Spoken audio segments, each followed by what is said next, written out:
ليه تختار انك تاخد كورس كونستراكشن كوست مانجمنت؟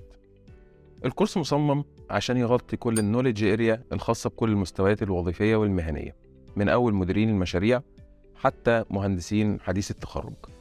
احنا في بروفيشنال مانجمنت اكاديمي صممنا الكورس ده عشان يبني عندك مايند سيت الكوست مانجمنت انجينير عن طريق المعرفه المبنيه على الفهم مش التحفيظ. ما ينفعش ان انا اشتغل على كوست شيت من غير ما يبقى عندي الفهم العلمي والنظري لكل العمليات اللي أنا بطبقها بشكل عملي.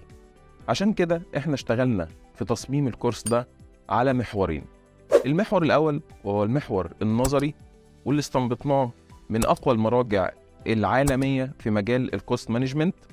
المحور الثاني اللي هو محور التطبيق العملي عن طريق ورش عمل تفاعلية بالكامل بتقوم خلالها انت بعمل الكوست شيت بنفسك، بتصميمه بكافة تفاصيله، انت اللي بتقوم بده بنفسك.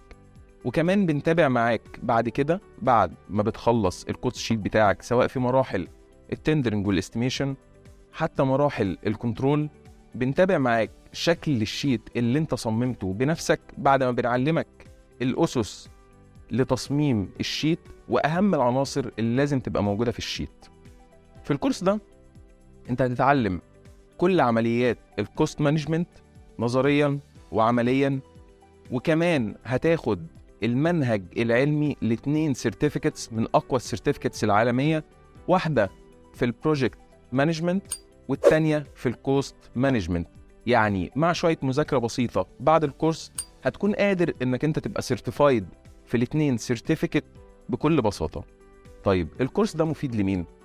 اولا الكورس ده مفيد لمديرين المشاريع اللي ما عندهمش افكار كتير عن الكوست مانجمنت، عشان يقدر يوصل لهم كل العمليات اللي بتتم وبتدور داخل هذه الاقسام، اللي هي اقسام التندرنج والاستيميشن والكوست كنترول وقسم البادجيتنج في بعض الشركات. كمان مفيد لمديرين التنفيذ عشان يقدروا يبقوا عارفين هم محتاجين ايه من القسم ده، والقسم ده محتاج منهم ايه في عمليات الاكسكيوشن. رقم 3 مفيد كمان للناس اللي شغالين تكنيكال اوفيس انجينيرز او QS انجينيرز. كمان هو مفيد للسايت انجينيرز اللي حابين يغيروا مجال وظيفتهم او يعملوا شيفت كارير لوظيفة تانية بشكل تاني وعمليات تانية، ويعملوا انهانسمنت للكارير بتاعهم في مجال هو اكتر طلبا في السوق من السايت انجينيرز. كمان هو مفيد للاندر جراديويتد انجينيرز